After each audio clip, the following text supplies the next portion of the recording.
Welcome back to another edition of the Disney Dish. It is me, Jim Hill, and you're listening to a Len Testa-free edition of this podcast, which is being posted on Monday, August 19, 2019, by the way. And why isn't Lent here, you ask? Well, unlike most Americans who in the waning days of summer think, I should go someplace cool to escape the heat, like the Jersey Shore or maybe the Catskills. But Mr. Testa, he likes to do things a little differently than the rest of us. He tries to escape the heat by going someplace hot, like Palm Springs, California, which just yesterday, no lie, folks, it was 117 degrees at 5 o'clock in the afternoon. Ouch. To put this in perspective, on Wednesday, August 14th, the high temperature in Orlando was just 88 degrees. Okay, the humidity was 74%, whereas the humidity in Palm Springs was just 9%. So I get the whole, it's a dry heat thing. It's just, me personally, I don't enjoy going outside and becoming a 250-pound piece of beef jerky.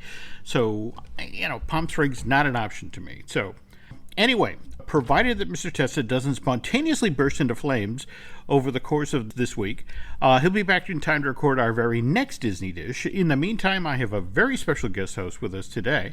It's Dan Zehr. He's the gentleman behind the incredibly popular Coffee with Kenobi podcast. Mr. Z and I also do a show together here on Jim Hill Media, looking at Lucasfilm, where we talk about all things Star Wars and Indiana Jones related.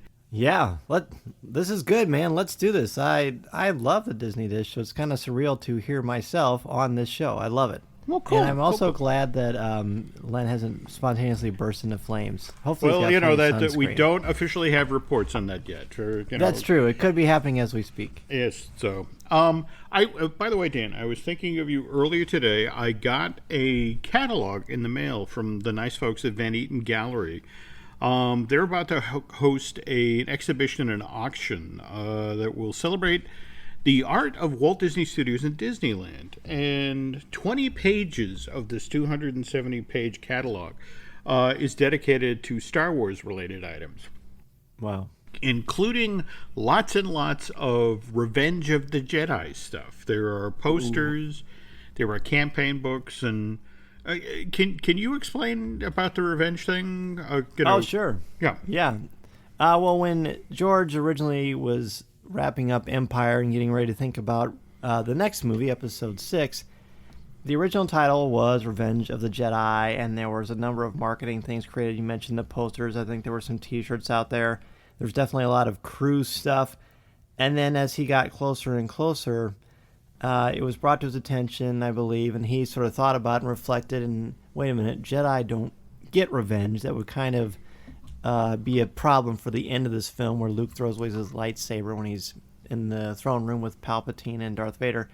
So he said, let's call it Return of the Jedi. So that caused a lot of panic and changes and scrambling with the marketing people, but that created an incredibly valuable piece of memorabilia, which you're just talking about. Yeah, in fact, I still remember I had a friend who was managing the Littleton Cinema in Littleton, Massachusetts, and was visiting with him one afternoon, and there in his lobby, he had the Revenge poster, and it's like, hang on.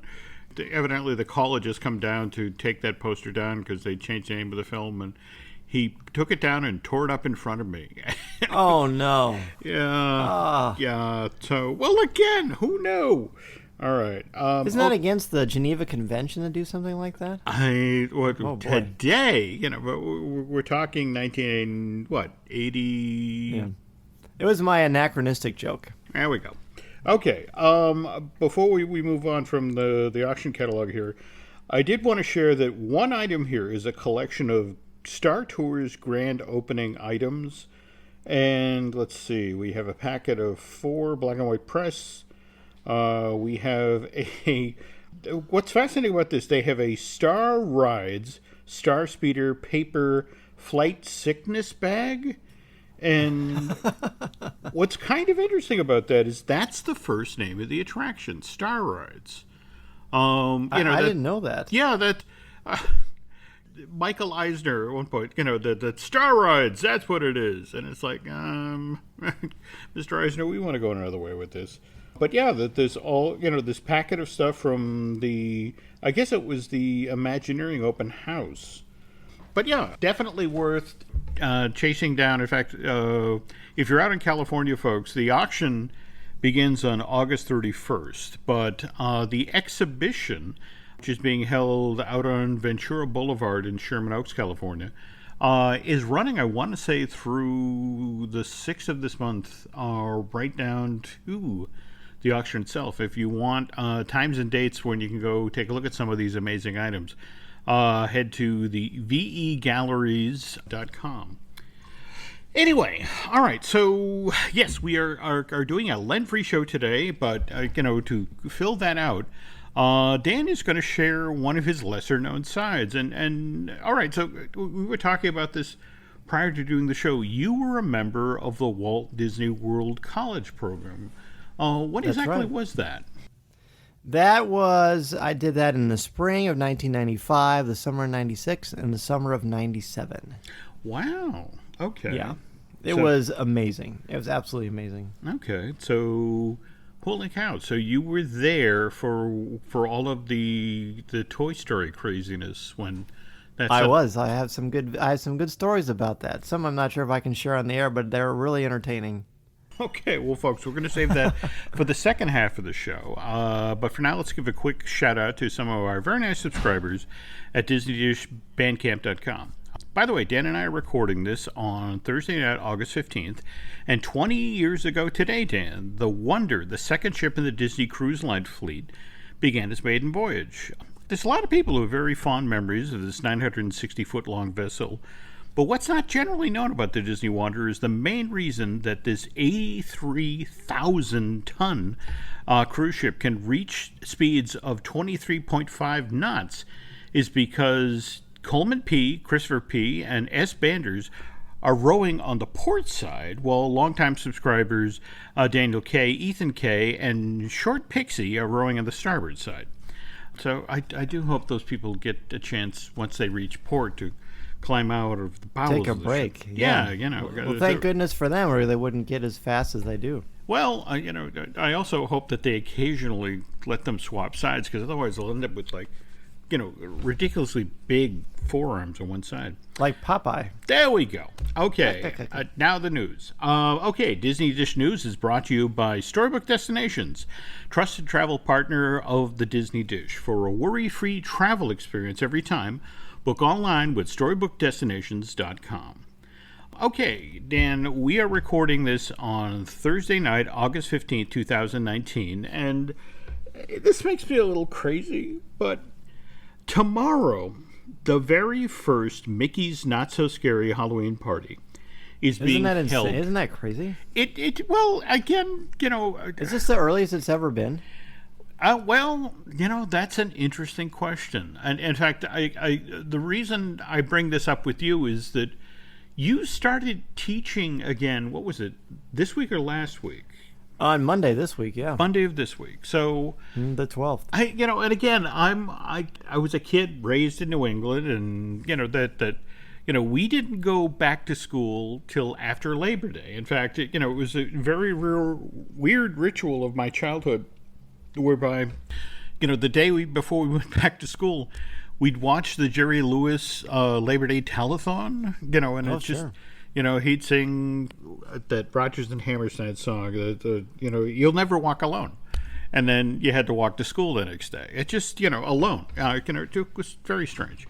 But, the thing with Mickey's Not So Scary is tickets for this went on sale January 15th of this year. And you're right. That they're doing it for 36 nights this year, and that is, in fact, 2 more than they did last year. Oh, boy.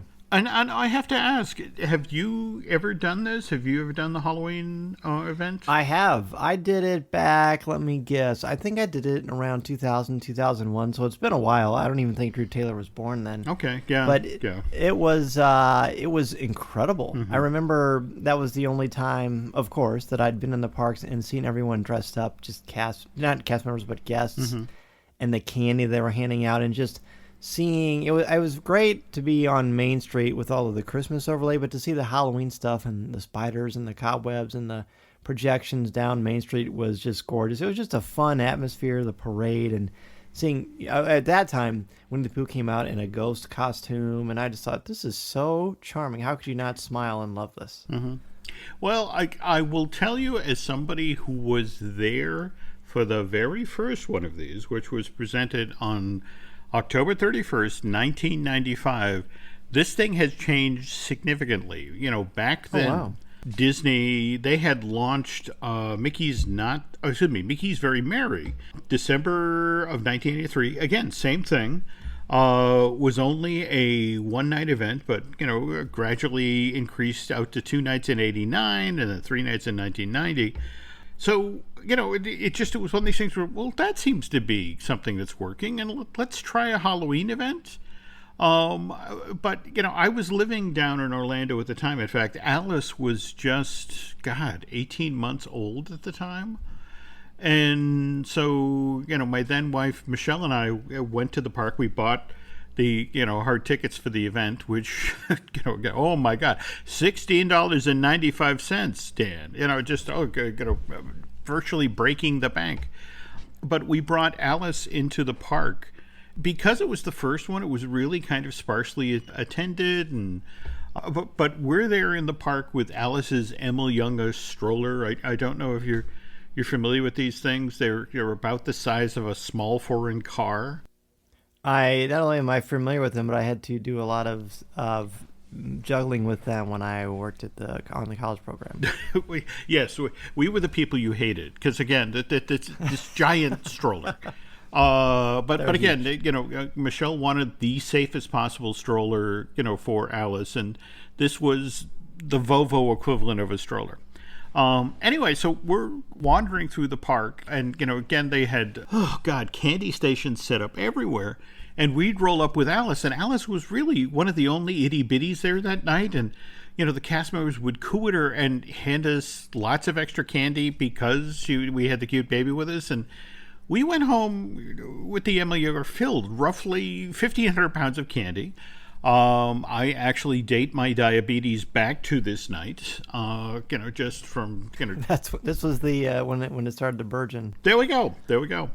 When I think back on, I got my $16.95 worth of, entertainment. Well, hell, when I went home with $200 and $300 worth of candy, yes, I more than got my money back. But when you look at the pricing for, this year's event, I mean, the tickets actually start, if you're somebody who wants to go early, ticket for an adult, in Disney's eyes, an adult is 10 or older, is $79. Kids ticket for ages 3 and 9 is $74. But the interesting thing is that's for Tuesday nights in August. If you want to go on a Friday night in August, it's going to be $80 for your 3 to 9 year old, and $85 for anybody over 10. Now these things, do they pretty much always sell out? I mean, I assume they. I mean, I know they're very popular. Now I want to say that of course, Halloween, the actual October 31st, and the dates immediately around that do sell out. But now again, you are paying a premium price then. Natural night of Halloween. This is on top of your theme park admission too, right? Or is it just that? This is the thing. This is you have a ticket to this hard ticket event. Now, mind you, they do allow you to check in for the event. I want to say starting at like 4 or 5 o'clock in the afternoon. But on the actual night of Halloween, it's $130 for your 3 to 9 year old, and $135 for 10 and up. Now, let's be fair here. This does have some pretty spectacular entertainment. And every year they try to step up their game. Most recently, we've had the Hocus Pocus Spectacular that's presented in front of the castle several times a night. And this year they're debuting a brand new custom Halloween fireworks show. It's Disney's Not So Scary Spectacular, which is going to be hosted by Jack Skellington himself. They have, I'm not going to say it's an animatronic figure, but they have sort of a puppeteer version of Jack. You can actually go online to see this puppet in action, and it's a pretty tall figure. We're talking 7 or 8 feet tall at least. It's pretty spectacular in its own right, honestly. It's amazing. I agree entirely. But what's kind of interesting is this has become so popular that the West Coast is now getting its sort of own take on Mickey's Not So Scary. They're out there as part of Halloween time at the Disneyland Resort. They're getting the Oogie Boogie Bash, which I swear to God, Dan, this is the actual title. The Disney Halloween Party at Disney's California Adventure Park, which kind of to me sounds like the redundancy, the Department of Redundancy Department. But out there, instead of 36 nights in Florida, they're getting 20 nights, and it starts on September 17th. As a Star Wars guys, you will like this. One of the reasons the party is over at California Adventure was the assumption that crowds are going to be so big for Galaxy's Edge that Sure. we should have this over at the other park, and to make sure that people felt like they were really getting their value here. There's a lot of special after hours entertainment. There's a brand new Lagoon show called Villainous, where it's sort of takes the World of Color show that's done at this theme park, projects out sure. on the water, the coordinated fountains, and that sort of thing. And this one is now, celebrating the little villain that we all have in each of us, and they're introducing a brand new character that's being animated by master animator Eric Goldberg. And let's see, we also have some trick-or-treat trails where you get to hang out with characters like the Mad Hatter from Tim Burton's Alice in Wonderland, and Oogie Boogie himself. Kind of interesting, the Redwood Challenge Trail there for this event is being turned into the Villains Grove, which is an interactive, villains-inspired, dreamlike environment. And they released that concept art for that, didn't they? Today? They did. It's gorgeous. It is gorgeous. It's also a lot of chemical fog, but it's gorgeous. And we, of course, have in Florida, they have the Boo to You Parade. Out here at California Adventure, they have the Frightfully Fun Parade. Kind of interesting that, they were just on the heels of Descendants 3, having been shown on the Disney Channel and breaking all sorts of ratings records. And they're going to be bringing those characters to California Adventure as part of this Halloween event as part of the Descend Dance, and that's DANCE party. I love a good pun. Yeah, I love a good pun too. But again, not inexpensive. Tickets for this, if you're going to go starting on September 17th, they're $100 for annual pass holders, $110 for day guests. On the other hand, if you're going on a Sunday in October or the last 3 days of October, it's $145 a person, Dan. Wow. And to put that in perspective, right now at Disneyland, a one-day, one-park ticket, and you have to buy this by September 8th, for peak time is running $149. So, this is, you really are There's paying. more. You're taking a lot, but if you are a Halloween fan and you love the theme parks, I mean, you're going to be spending a lot of money anywhere. You should certainly save your money before you do something like that. But it is quite a treat. I don't know how many people do it every single year. And I'm curious what the response is to this versus Halloween Horror Nights. Of course, one is family-centric versus a much older crowd. But it would be interesting to know. I'm sure Len knows that. Now, it's so interesting you bring this up, because if we pivot now to Hong Kong Disneyland, which does its own Halloween time, and they view themselves as, they're in Hong Kong, a more sophisticated audience, and they felt that, in order to get people to come out to the park during Halloween, they really had to step up their game. And so for a number of years, they did mazes that were, and we're talking about doing horror-themed mazes right off of Main Street, USA.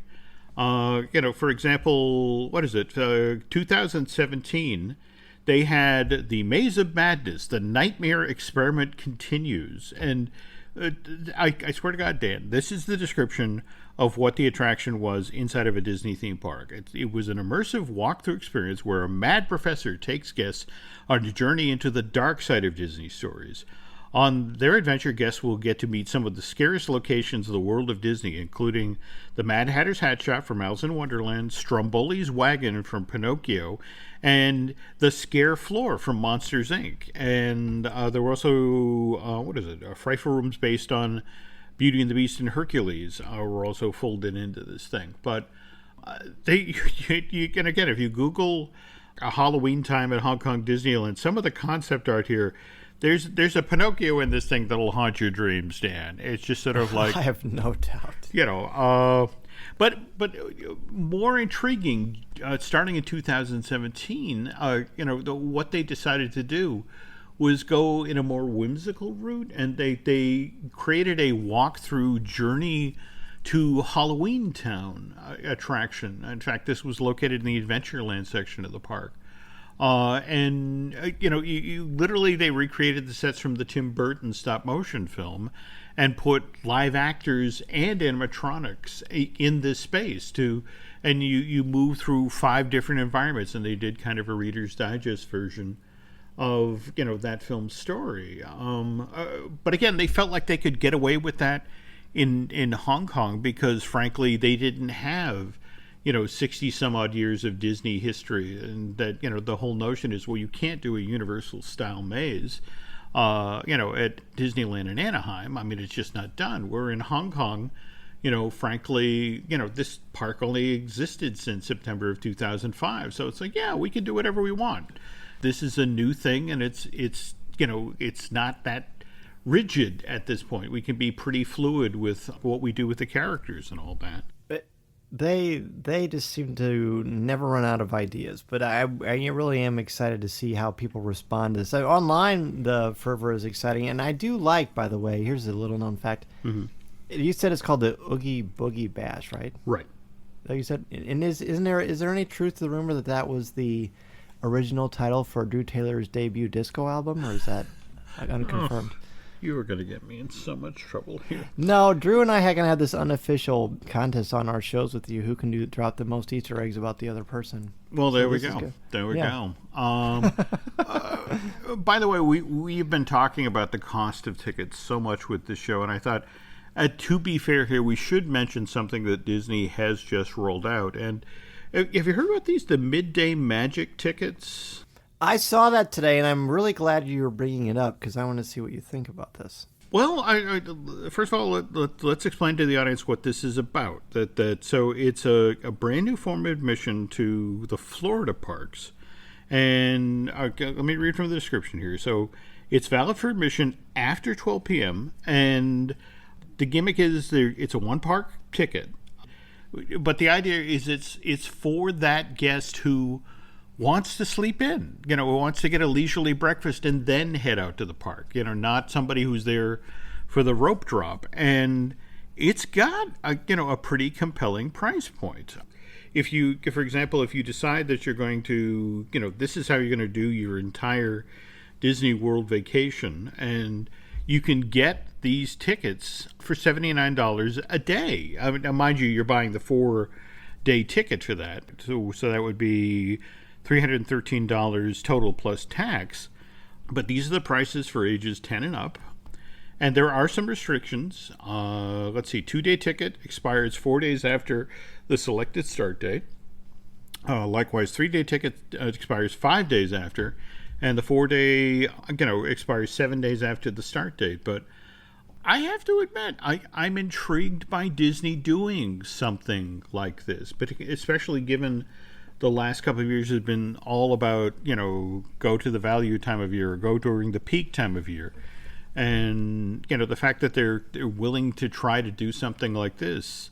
I love this. And in fact, if you are guaranteed to have later, I don't know if they will have extra magic hours. Mm-hmm. And I guess you still wouldn't be a part of that if you weren't staying at a resort. Mm-hmm. But if there's some sort of a guarantee where when these were available, the park was open later. Is that kind of what they're thinking, or is it just any day?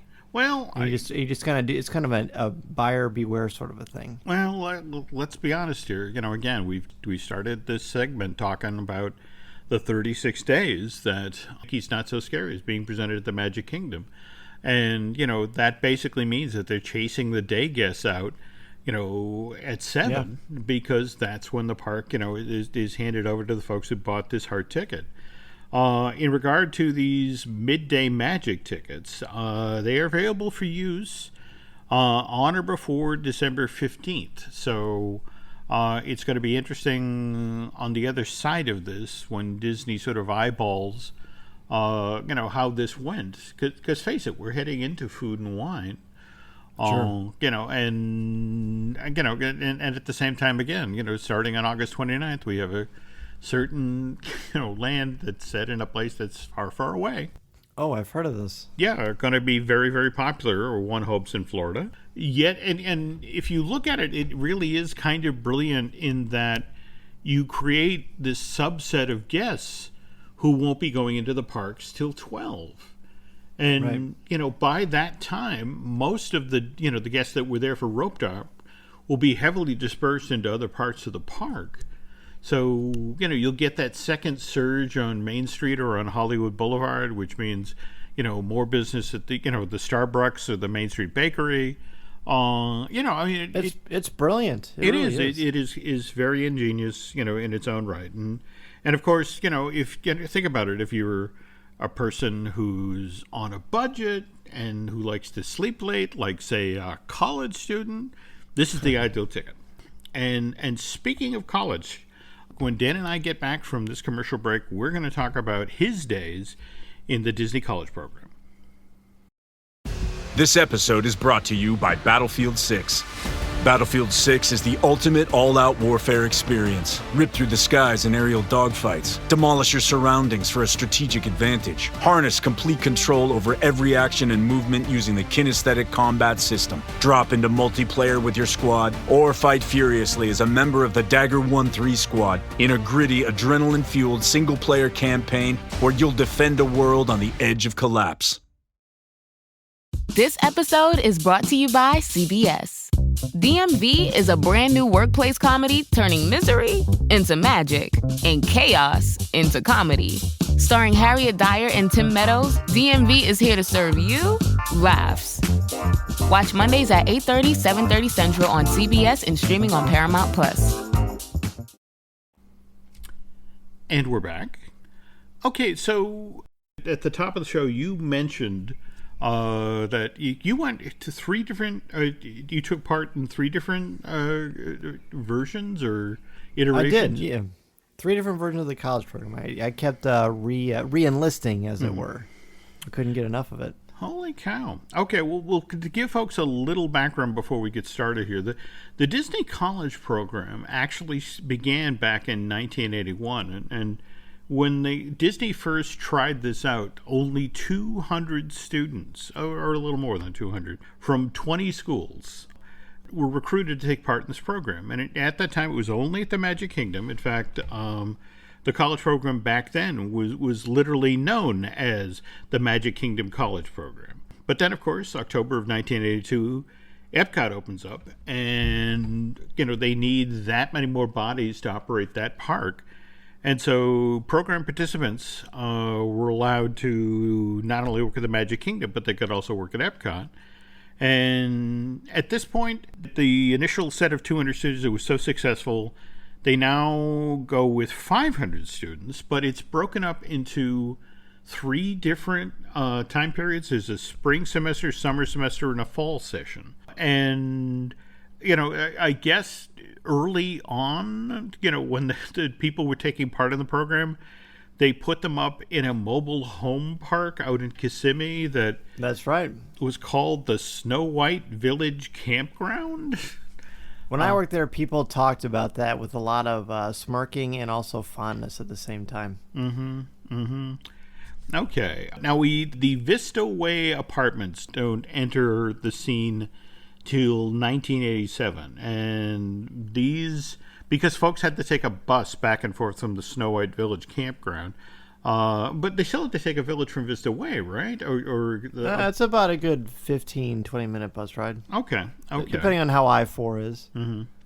And let's see, and each year the program kept growing and growing. As of 2005, 8,000 students total were taking part in the program. And by that point, we had 4 different housing programs. We had Vista Way, Chatham Square, Patterson Court, and the Commons. Well, why don't we start there, Dan? Where did you stay during your time of the program? Right. My first experience in the college program was, in fact, at Vista Way. Apartment 1401, I remember it perfectly. 1401. Oh wow, Yeah. Cool. Good. It was great. The best way to describe the Disney World College program to people is it's a college social setting without academic pressure. Mm-hmm. So that can create lots of fun. You don't go into it to make money because you don't make a ton of money, but the experiences that you get and being able to put Disney World on your resume, especially when you're a young person coming out of college, really gets people talking. I mean, what do you want me to kind of start with how it all began, or what do you think? Can you talk a little bit about the training? I mean, you did Traditions, right? Oh, of course. Yep. Traditions is, of course, 2 days that all brand new cast members get to be a part of. And when you sign up for this, the way it works, by the way, for people who aren't sure or people who are listening to this now thinking, wow, I'd like to do this. Well, let me tell you right now, you absolutely should do it.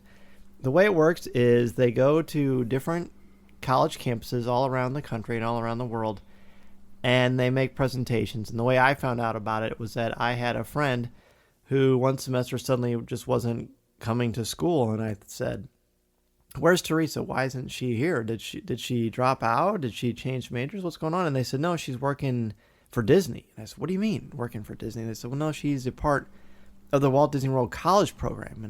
And so I couldn't stop thinking about it.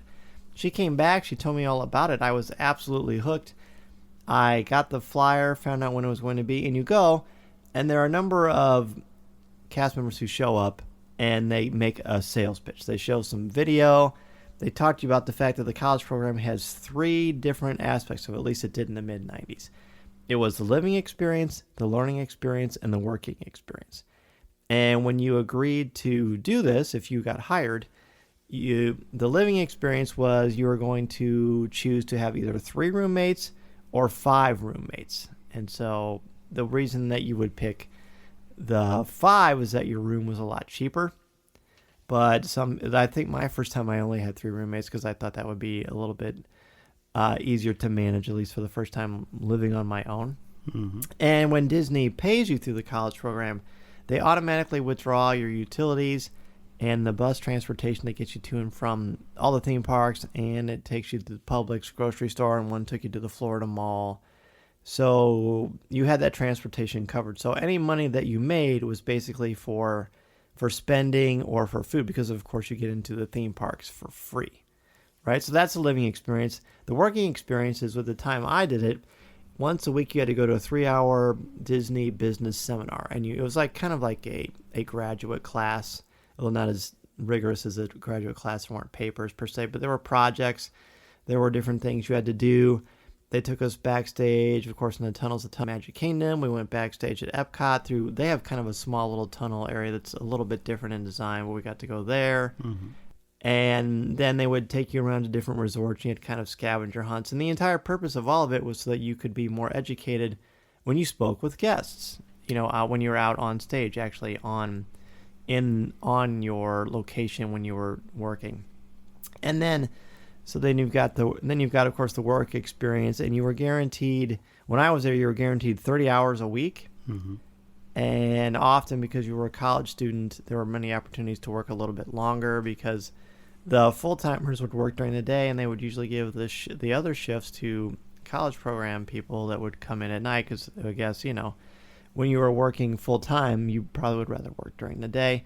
And the college students didn't matter. Everybody would get their Pleasure Island annual passes, and that's where everybody would go on Thursday evenings. And it really was. I've always been, not always, but growing up, I was a pretty shy, reserved kid. Mm-hmm. Certainly quiet, a little bit insecure, to be honest.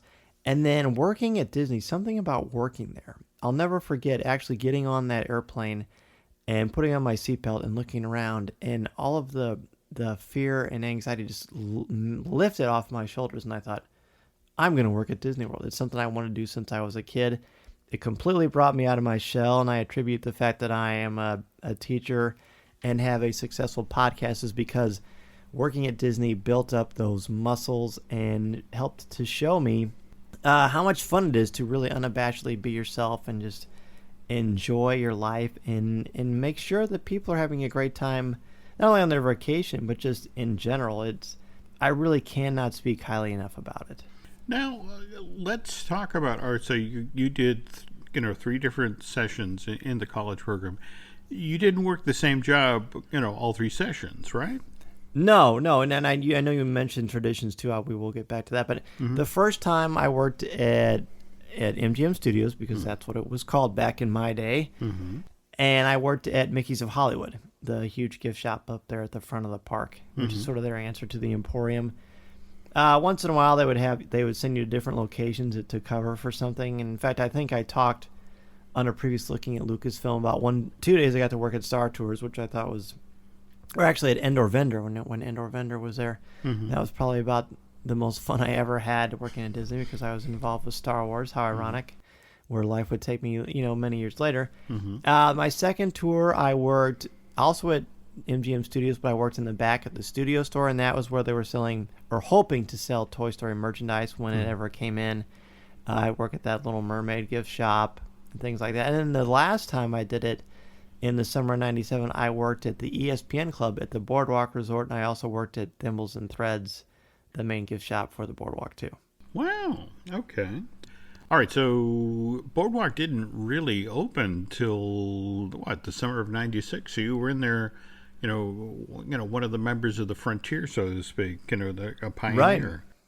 Yeah, that's right. I was one of the opening people for it, and I got all kinds of exclusive brand, opening day watches and patches and all the swag that they gave out the cast members for opening up that resort.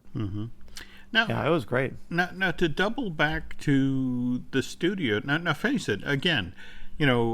This is as much as it is, going to Walt Disney World and living at Vista Way and having roommates and that. This is still a job though, and you are in fact, in order to succeed at Disney, you have to develop a pretty strong work ethic, almost right off the bat, right? Oh, yeah.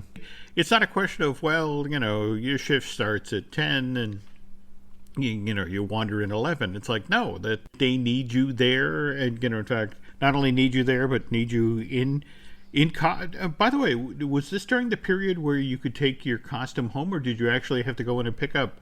No, this was before that. This is when they would launder everything for you. And when you left, you had what was called walk time, and you got to leave 20 minutes before you were actually off your shift. And that meant you were supposed to walk with everybody to the locker rooms and change your clothes. And then you would take your cast member uniform and turn it in, and they would wash them for you. Then the next day, you just show up and say, hey, I work at this location, and these are my sizes. And they just give them to you. Wow. Okay. Yeah. Oh, yeah. That doesn't happen anymore as a grown-up, but it sure was pretty great then. Well, all right. So let's talk about, that, and I almost feel bad for you that your first sort of introduction to the working at Disney was in being in Mickey's of Hollywood. Because face it, you mentioned the comparison of that this is sort of the emporium of Disney MGM, because let's face it, at the end of the night, that place was body to body and just crazy. It was. And honestly, that was my favorite part. Was it really? I teach high school seniors for a living. I like crazy. I like excitement. I like a lot of different personalities and things going on. And it was absolutely magic. And that was when they had the Aladdin parade. And so that Prince Ali song you'd hear a million times a day. And when you would go home and it would be quiet, you would still hear the parade in your brain because you hear it all day. But when everybody was there, at the end of the night, they're kind of tired, and you are too. But there's just sort of a unity in that. And then when all the guests would leave, then they still kept all the lights and the music on at Hollywood Studio or MGM Studios. And when you were leaving to go backstage to get to the locker rooms to change into your regular clothes, all the lights and music were on, and it was very, very peaceful and serene. And I'd tell you what, I wouldn't trade it for anything. Besides teaching, it's the best job I ever had. Wow. Okay. I would if they had full-time openings, I probably would have stayed there after in '97. Mm-hmm. But teaching had another plan for me. Well, and that seemed to have worked out okay. Yeah. Did you was there any particular night or day that really stuck out for you during your time at Mickey's of Hollywood, or? Well, there were the one of the best things about working at Mickey's of Hollywood that first year in '95 was when they were filming WCW wrestling, and that was just around. They were filming it in the front of that parking lot. Mm-hmm. And so I think it was it was Mondays. Every Monday it was wrestler days, and I would go into the Disney cast member cafeteria, and I would have my one lunch tray with my turkey meal, and behind me would be Booker T or Macho Man Randy Savage or Lex Luger or Sting, and they would have trays, the same size trays as me, but with four meals where I would eat my one, and I just thought, wow. Anyway, I'm telling you, it was culturally fascinating to see how they would interact, and they were so incredibly gracious, every single one of them. Mm-hmm. And I got to go backstage a couple of times. I had to bring money up to cash handling at the end of the night, and I would be backstage, and I would see the wrestlers coming through the curtains, fighting, and then about 10 seconds later, after the curtains would close, they'd go up, they'd hug, they'd go over to a monitor, and they would watch their matches and critique each other. I became fascinated by it. And then one day, Jim, mm-hmm. I was going back up there, and this massive limousine pulls up. The door opens, and Hulk Hogan walks out. Oh! And he is the biggest, besides Shaq, he is the biggest man I've ever seen in my life. And you would have thought Elvis came back to town, man. He was quite a personality. Then, Joan Collins was there one day. I was there when they were filming for Rock and Roller Coaster, mm-hmm. and it was during the day. It was probably about 10 or 11 o'clock in the afternoon, right before lunch, and someone taps me on the shoulder, and they say, "Hey, do you know where the Mickey Mouse patches are?" I turn around. It was Joe Perry, Aerosmith's lead guitarist. And my jaw dropped, but you're supposed to be very calm when you're working and when you're waiting on celebrities. Yep. And so I said, "Oh, sure, it's over here." And he said, "Thanks." He had a stroller and a little kid, and he was with his wife and his other kids. And I thought, oh my gosh, that was Joe Perry. And I just showed him where Mickey Mouse patch was. And then the famous film critic Gene Siskel, before his passing, I sold him a Mickey Mouse watch. Oh. So that was kind of cool too. Okay. Now, was that at Mickey's of Hollywood, or were you back then at the shop by the Voyage of the Little Mermaid? No, these were all up at Mickey's of Hollywood. Mm-hmm. And that day when I waited on Joe Perry, apparently Steven Tyler went over to Tower of Terror, and he rode that thing for like an hour straight. And he didn't get off the car, and then he would lead people in cheers and singing when they were about to go down the drops, and everyone had nothing but the most excited expressions on their face. It was pretty magic. They really knew how to have a good time. Okay, now let's contrast this, because again, when you're in Mickey's of Hollywood, you're in kind of the white hot center. Everybody coming in and out of that park, it passes that store.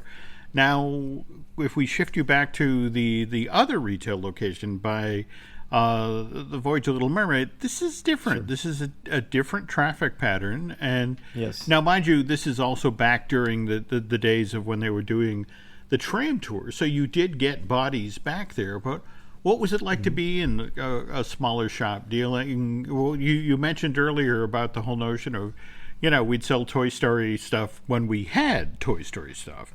Right. There was that character breakfast back there. Mm-hmm. They had a cart that no one ever wanted to work at because it was so incredibly hot. They just had a little fan there for you. Mm-hmm. But basically, it would go in waves. Mickey's, you could pretty much tell what time of day it was just by how many people were in the shop. Mm-hmm. But for this, it would be whenever there was a dump for the studio tour or that. Back then, they had Hunchback of Notre Dame had just opened, so they had a making of video there, and I don't remember. No, the dump for that Broadway style show was more over by where Galaxy's Edge is now. Mm-hmm. But it was definitely much, much more quiet. We got asked about Toy Story stuff all the time, and of course, as people know, or maybe they don't know, but that was so incredibly popular, and they really underestimated the merchandising value and phenomenon that was that first film. Mm-hmm. So in the meantime, they're just other little. They would bring back Mickey plushes or different things like that. Definitely much more quiet, but no less entertaining. Mm-hmm.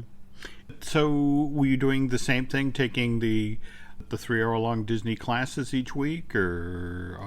No, the second and third times they didn't have any. You didn't have to do that aspect. It was just the working and the living with people kind of thing. And although I really liked the classes, I learned a lot about, basically Disney and their philosophy. You mentioned traditions, and I know you've been a part of traditions as well. It's just it's a 2-day masterclass in the history of Walt and the creation of these theme parks. The things you learn, the enthusiasm.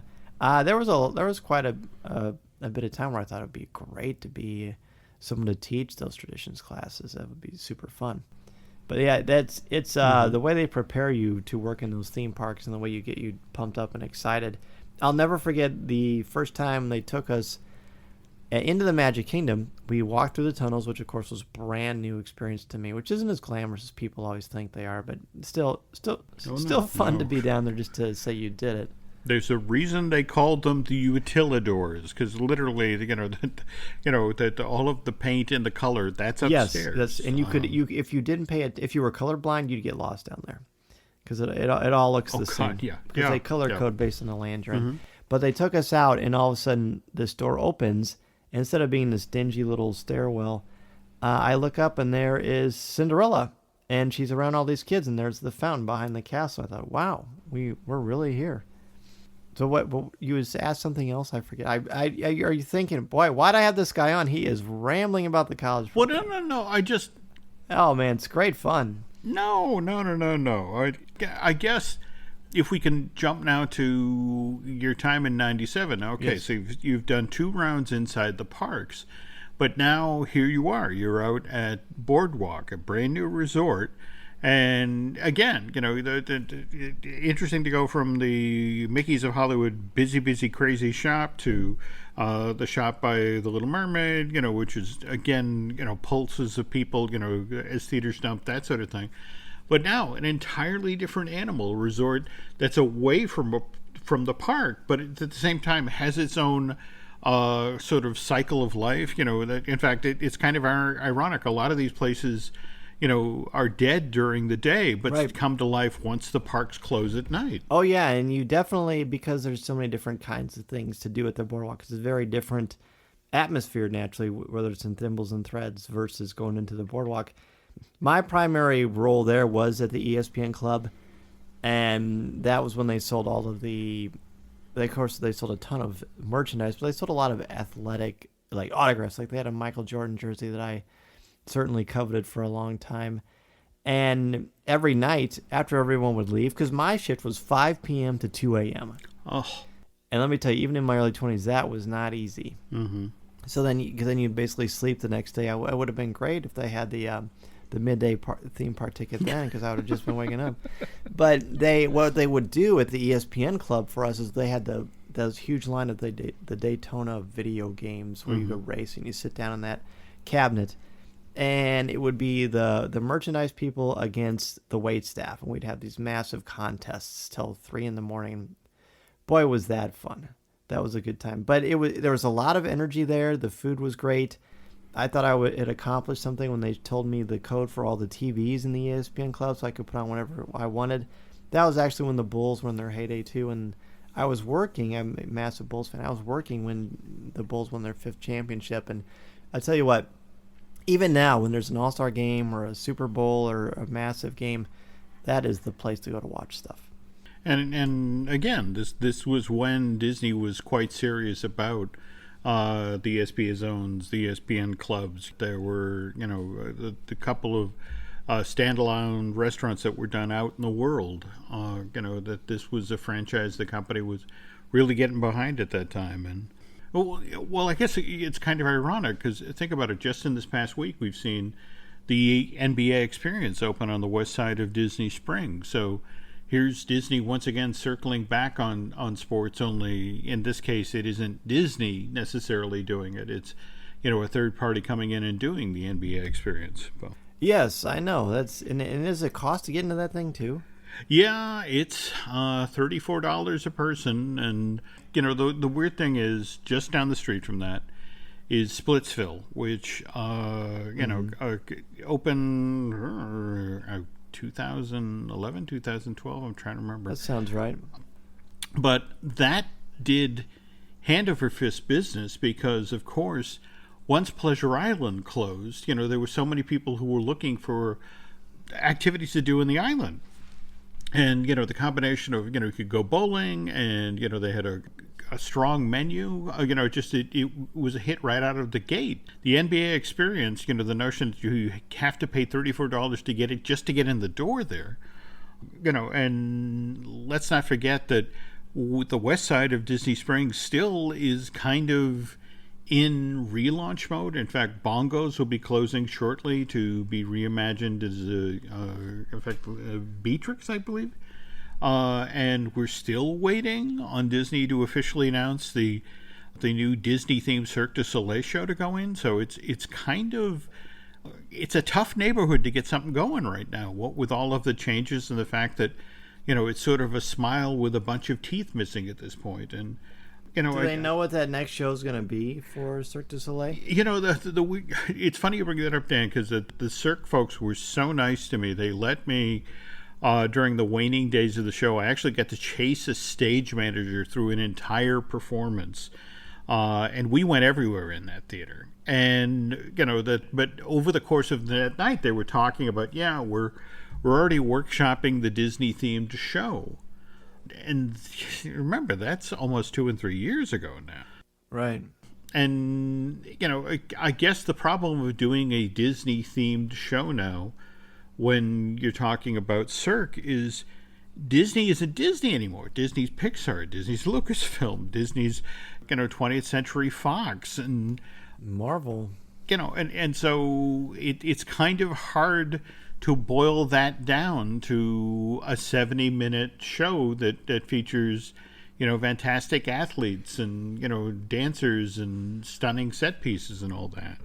So last I heard, they're on their third or fourth iteration, trying to find something that the Cirque people like, that the Disney people like, and meanwhile that theater sits empty. And that was, face it, there's a lot of people who, as they were walking down to the Cirque Theater, would sample the restaurants along the way, or would visit the shops or stop to get a drink.